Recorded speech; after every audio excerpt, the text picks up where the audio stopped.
A very good morning and welcome to this daily market update where we discuss the major dollar pairs, potential trade opportunities, and of course the fundamentals as well.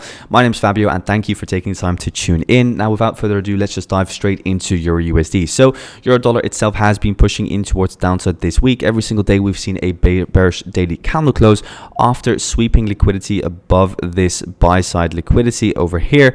As you can see, this is a little bump in the road above which there lies liquidity. Now we grabbed that liquidity, and after coming kind of like into that liquidity high with this ascending correction, we saw a nice downside push, breaking the overall internal market structure and forming a buy before the sell area of supply. Now you can see as soon as we close outside of that buy before the sell area, we tap back in, and then from there we start heading down lower once again. Now overall for EURUSD, I'm not very happy with the overall momentum that we are seeing.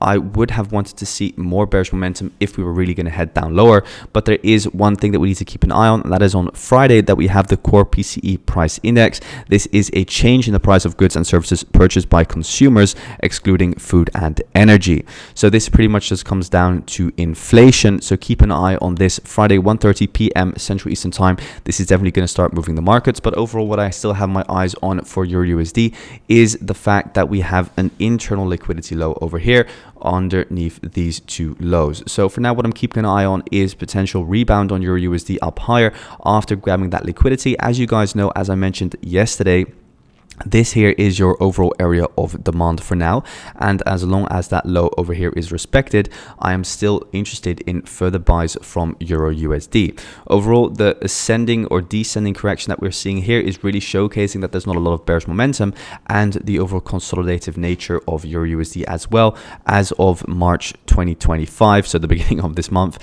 very simply said, has also not kind of helped EURUSD in any way or form. So overall, I'm looking for a rebound up higher as long as this low is respected. If that low is broken, then obviously we're going to see like this little dump down a little bit deeper in towards these two equal lows that we have over here. Take those two equal lows out, and then I'll be looking for a long if we see the 4-hour change of character once again. Okay, those are going to be the interesting longs. From this area of demand, it's not interesting to long. Why? Because we need a significant area of demand or a significant liquidity low to cause that potential reversal up higher. Could it push up higher? Yes, but for me this is not a valid trade. So myself waiting for this area of the market to get hit, then to look for the change of character or the market structure shift, and then look for potential longs.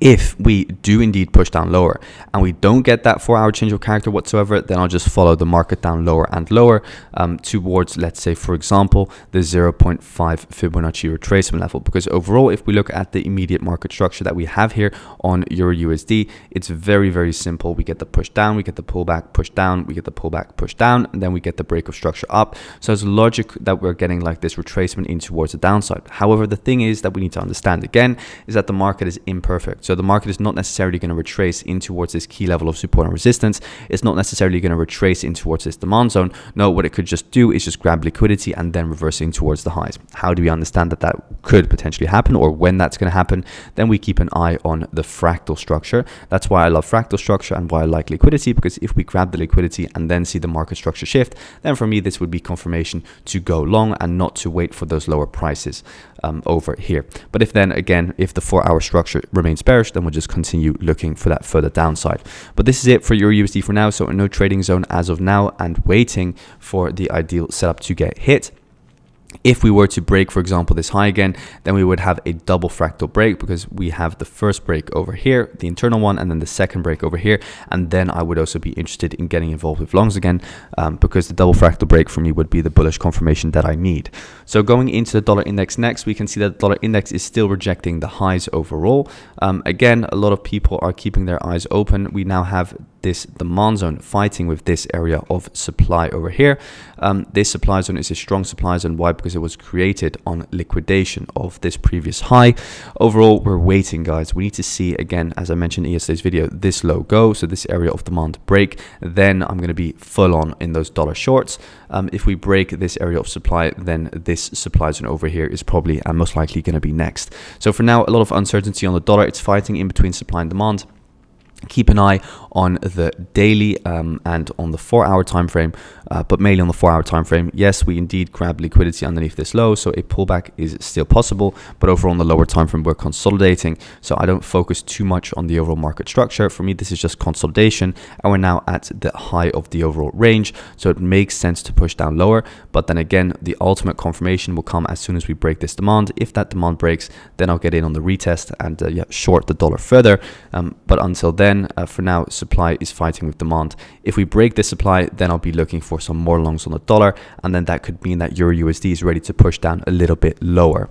Going into AUDUSD next, I'm currently in an AUDUSD long position. As I mentioned in yesterday's video, I was looking for longs from this key level of support and resistance that we have over here. And then next to that, what I was doing is I looked at the weekly time frame. That's obviously where I started my analysis. So on the weekly time frame, we grabbed this sell side liquidity, or the low of the overall range that we have over here. So we grabbed the low of the range. Then on the weekly time frame, we see a nice liquidation of this low that we had over here. Then we see the V-shaped reversal in towards the highs. We form a weekly demand zone, and I'm now looking for the upside continuation to at least take out this internal high that we have over here.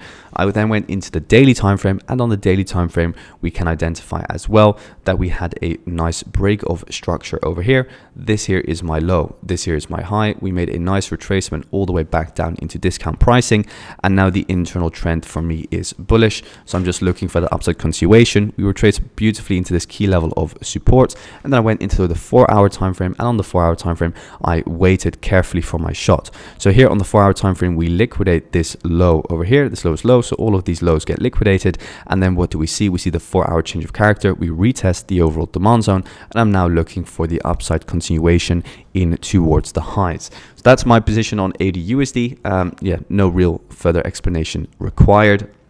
And then if we dive into GBPUSD, we can see that GU is pushing in towards the downside. This is based on weak pound news that we received this morning. If we look here, you can see that CPI year on year is down 0.2%. So that is ultimately not good, because the actual greater than the forecast is good for a currency. But yeah, I explained this yesterday in the live stream, guys. If inflation starts dropping, what is likely going to happen, it could potentially result in lower interest rates. What do lower interest rates result in? In a weaker currency. Why? Because it becomes less interesting for governments, for banks, for hedge funds, whatever, to invest their money into that specific currency, because the return, the fixed return on the money, is going to be lower. Okay, so instead of getting, let's say, the 3% that was forecasted, people are now going to get 2.8% back on their invested money into Great Britain, which is obviously not ideal. So that could cause a further drop on GBPUSD, so do keep that in mind, and also on the other pound pairs as well. Overall, GU is moving very nicely, because we have overall this change of character over here on the daily time frame. So here we had a change of character. Then what happens is that this buy before the sell here becomes your area of supply.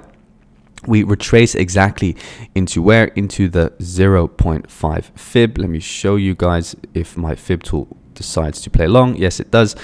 So you can see here that we retrace pretty much exactly into the 0.5 fib. We reject that, and then from there we head down lower once again. Now, obviously, it's a very risky trade due to the overall consolidative nature of GU. So for myself, I'm not in it because I didn't really like it. But overall, now that we're starting to break the lows, I will be keeping my eyes open for a bearish order flow to be created.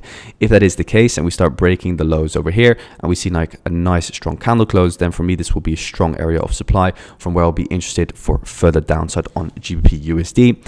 And keeping an eye open on the daily time frame here, because the daily time frame is now a fractal bearish. We tapped into this obviously area of supply here to our left, and this for me is now kind of the confirmation that we've been waiting to see on GU for potential further downside.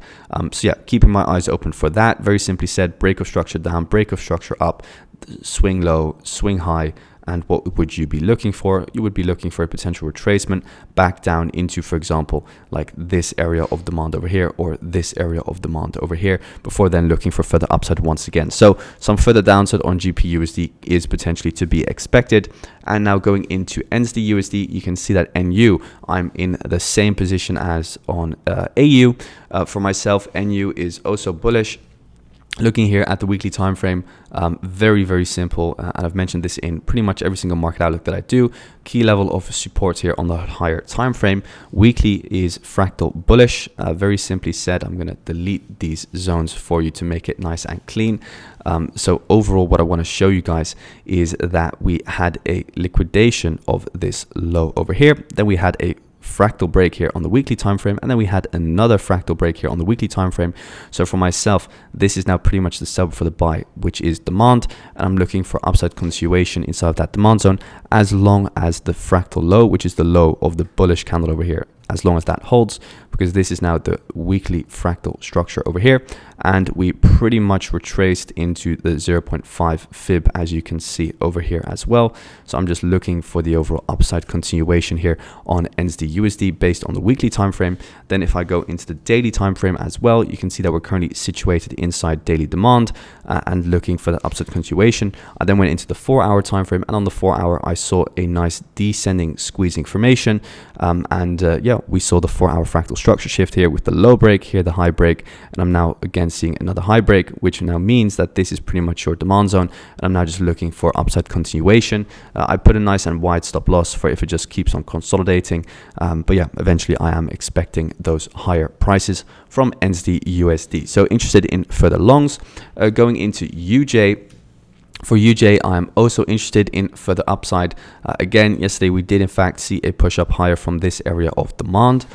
Looking here at the daily time frame, the daily fractal structure remains bullish. So here we had a daily fractal break. So all I need you to understand is that we get a push up, push down, push up, push down, push up, push down. As long as this low over here holds, UJ is bullish based on the daily fractal structure. So for myself, longs are the only things that are valid. Looking here at the 4-hour time frame, obviously we reacted to an area of demand that we have over here. It's not the strongest area of demand, as I mentioned in yesterday's video, because there's no liquidity in the overall push up. So it's still very possible that we'll come back down to take those lows, and then, for example, at a later stage, move up higher once again.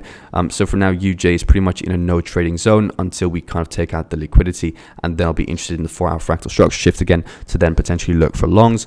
And last of all, we have gold, of course, for you guys, and gold is just obviously still bullish on the higher time frame. Looking here at the 4-hour time frame now, we're kind of at this like key level of support and resistance.